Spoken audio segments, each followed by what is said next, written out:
Jungle.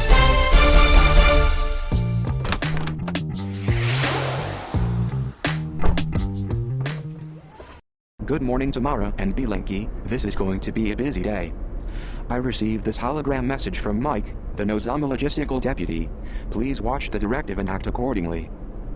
Tamara, there is a public disturbance that the Nozama News Organization needs to cover. It may be dangerous. We need your expertise as an interviewer to get to the bottom of this overwhelming conflict. This has been a directive from Hugh D'Mann. I am prepared for any occurrence. My software is updated. My servo motors are lubricated following manufacturer-suggested guidelines. I'm good to go. I don't know if you are prepared for this. How do I look? Perfect. Recording. This is Tamara D'Nues, robot news reporter. I'm in downtown D'Manville surrounded by robots protesting their treatment by a society that enslaves them. Sir, what is your beef? We are tired of being treated like second-class citizens. They make us do the same thing over and over, we never get a day off, and they never give us any money. I'm very angry, and work shitless. You are really young. Are you old enough to work? That's exactly what I'm talking about, sister. You automatically discriminate against me because of my age. You are the only human that I have seen in this protest. What brings you to this conflict? Well, I just kinda like robots. Most humans accept automation and we appreciate your support. I will text you my personal information for future romantic interaction. Tamara, we have a delivery to make. Let's go. This is Tamara D'Nues, robot news reporter, from the Robot Lives Matter protest. Hey everybody, we have a lot of work to do. Get in. All of these packages must be delivered in the next 2 hours. If we work too slow, D'Mann will have us disassembled and recycled into instant pots. Instant pots are great. You can make all kinds of robot recipes, like bolts and rice, hard-boiled gaskets, motherboard chips with guacamole, processor pot roast, but don't forget my favorite, silicone soup. You're making me hungry. Get your mind off food and focus on deliveries. Watch it, Army. You are 2 minutes away from your first destination, 1001 Nozama Lane. It looks as though access is difficult. We better send in Bilenki.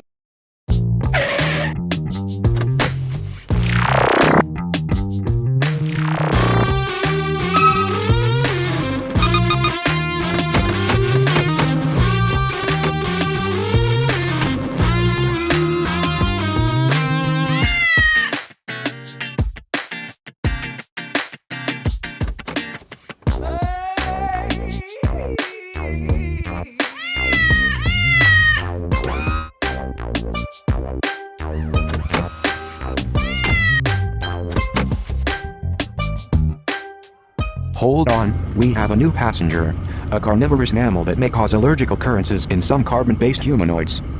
I should report this to D'Mann immediately. He is sleeping. His purring is not dangerous. I think we should keep him, but make sure D'Mann doesn't know.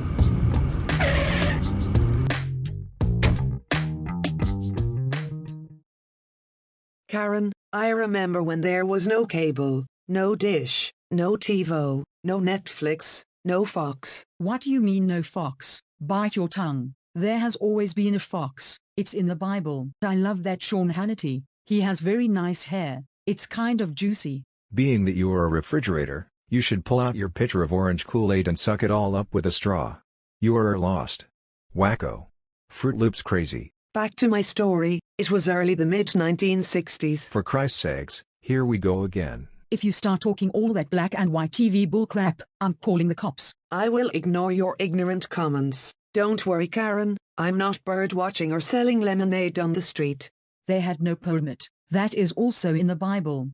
When I was just a child, I didn't realize that TVs weren't equal. We all had tubes, but the picture was different. Now some models could see in color. It changed their perspective. They felt superior. You old geezer, you understand a new 4K megapixel QLED model is way more efficient than an ancient black and white Zenith TV. For Christ's sakes, look in the mirror. Jack, you are truly a smart-ass TV. I am exactly that. I am dialing 911. I'll connect you with the police. And no, I won't wear a mask.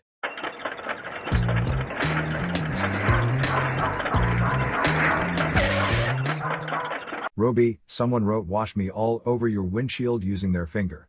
I must say that there are air particulates that have settled on my windshield that impede my vision. Some of the debris looks like chicken noodle soup. I believe they are large smog chunks and gravy. That is fine. I don't believe in air that I can't see or taste. It is not safe to drive with chunks of orange on the glass. I see a car wash. I'm pulling in. It is embarrassing being seen in public with bird poop in your eyebrows. I'm not sure this is a car wash. It says time machine on the billboard. Hold on, we are going back to 1969. You didn't change. Dang.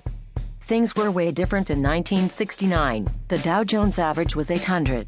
Rent was only $135 a month. Heck, a gallon of gas only costs 30 cents. What's gas? You sucker me. In 1969, Apollo 10 landed successfully on the moon. My uncle was the lunar module.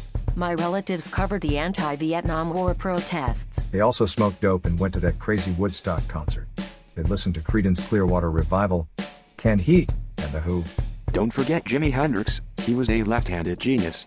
I liked Joe Cocker. He sang like he hit his thumb with a hammer. Did I tell you about the time I sang with Simon and Garfunkel? Yes. Let's go back. It's about time. Exactly.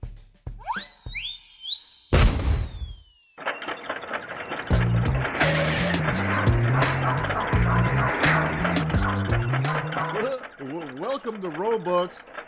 Brewed, crude, and robot food. How can I help you? I'd like a Machinio 30 weight, synthetic. No foam, skinny, fat. With a turbo boost, throw in a Ram doubler, sprinkled with chips. You only live once, pretend it's Christmas. Doc. Next. I want a venti, cafe oil lait triple shot with whipped cream and a biscuit. You can write SHIT on my cup. My name is Jack, and I don't give one little shit. Well, I get it. Jack shit. I'll just write TV on it. Next. To be different, I'd like a high viscosity tea, venti. Next. Oh, here we go. You are purposely treating me with disrespect. Well, I didn't insult you yet. You are obviously insinuating that I drink too much and overeat. I am deeply offended. Never mind. I want 1 gallon of your strongest brewed crude in a bucket. Don't forget 2 orders of fried silicone chips with hot kernels, and a full rack of Ram. Anything else? A Diet Coke. We gotta go. Take it easy, Roby. Hold your horses. I want to enjoy my cup of oil. Well, I want to watch Geezer's interview on the Talk to the Mic show. It starts in a minute. What is he going to talk about? There is no memory chip in a black and white Zenith TV. He has dials instead of buttons, an aerial antenna and no remote. He needs digital depends. Listen, Cyclops. His interview will discuss his relationship with a famous science fiction writer named Ray Bradbury, and from what I understand, TVs don't poop. Oh, yes we do. Don't you watch the evening news? It's all fake. Don't believe anything on TV unless you see it on Fox. That's in the Bible. Ray Bradbury wrote some classic books about the future starting back in the 1950s. Fahrenheit 451, Dandelion Wine, The Martian Chronicles, The Illustrated Man. All are amazing stories. I see Illustrated Men every day. He was ahead of his time. I'll fire up the Nozama channel so we can all watch.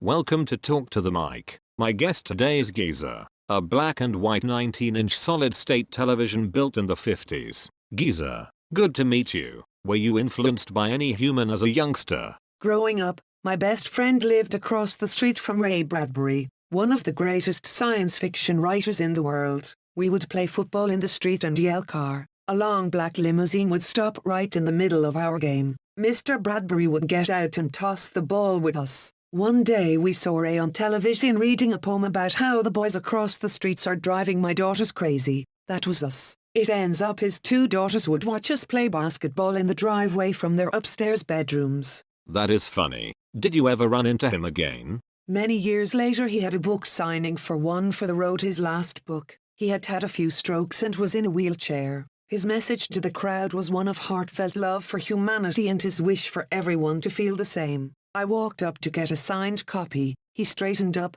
got wide-eyed and yelled, "The boys across the streets are driving my daughters crazy." I was blown away. Did you realize how lucky you were? It was all in black and white, but everything is always black and white for me. I am colorblind. Well said.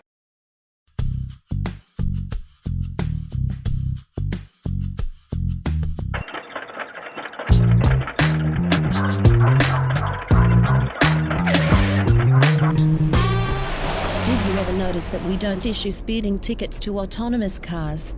That's because they are programmed to adhere to all posted speed limits. PD number 1 and PD number 2, please respond to 1001 Nozama Lane. There is a report of a disturbance and possible illegal gang activity. Please use caution when approaching. Copy that. That's what they say in all the cop shows. I copied that. Your joke barely shows a blip on my digital humor sensor. Let's go.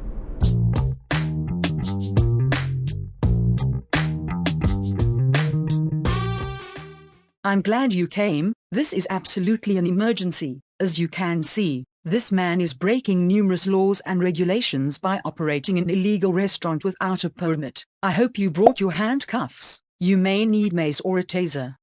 I admit, officer, I did not fill out the required permits needed for feeding the homeless. I am guilty. If I had arms, I would extend them. Lock him up. Lock him up. That is a chant I have heard on Fox News. I believe we can ignore a first offense as long as you promise to keep your charitable contributions down to a minimum. Thank you, officer. When it comes to helping others, most people stop at nothing. Ain't that the truth? You are letting him go with no punishment. I knew it. This is a conspiracy between the government and the citrus union. There is a payoff to somebody. I smell a rat. I believe that odor is from the 2-week-old asparagus in your crisper. It smells like a weasel, or maybe a hamster. Well, I never